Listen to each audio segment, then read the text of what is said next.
Hello and welcome back to the lesson. We are going to answer question 2, Meetings, Compliance and Administration, August 2022. Part A reads, discuss 5 roles of a corporate secretary in a shareholders meeting. 5 roles of a corporate secretary in a shareholders meeting. 5 roles of a corporate secretary in a shareholders meeting.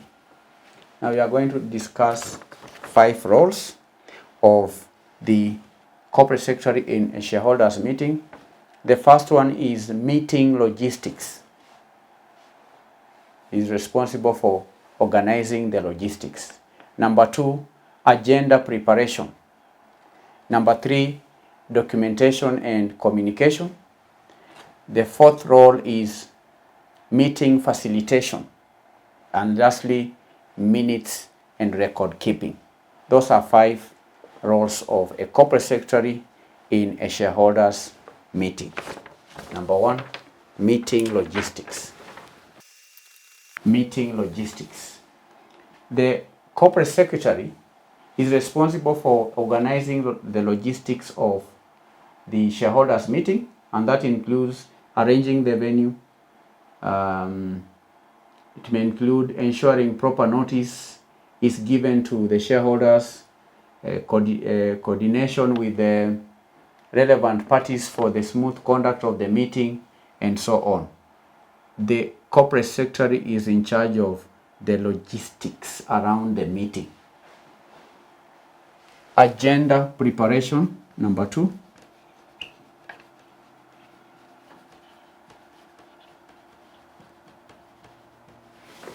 Agenda preparation.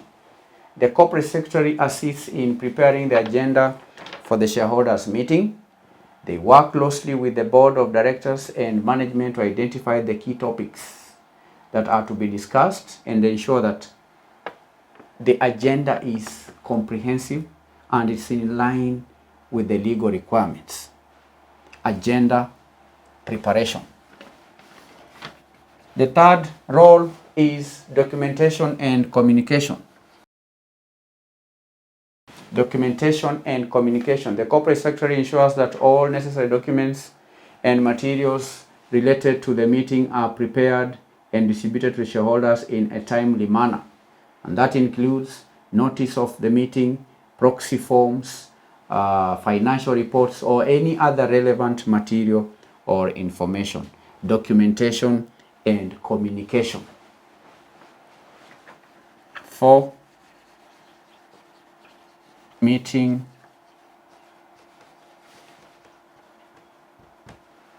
facilitation. Meeting facilitation. During the shareholders meeting, the corporate secretary plays a crucial role in facilitating the proceedings. They may chair the meeting or even support the chair in maintaining order, ensuring compliance with meeting protocols, and handling any procedural matters that may arise during the shareholders meeting.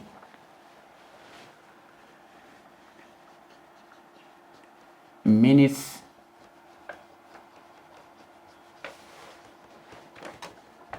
and record keeping.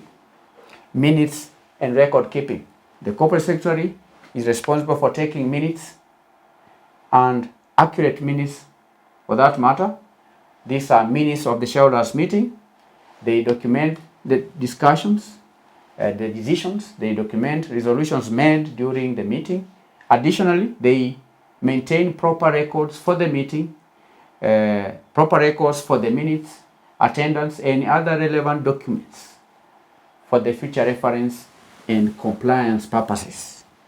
They prepare minutes and records and keep records. So these are 5 roles of a corporate secretary in a shareholders meeting.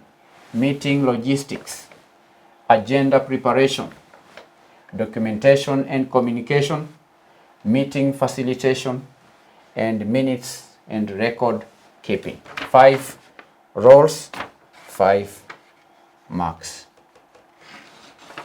5 roles, 5 marks.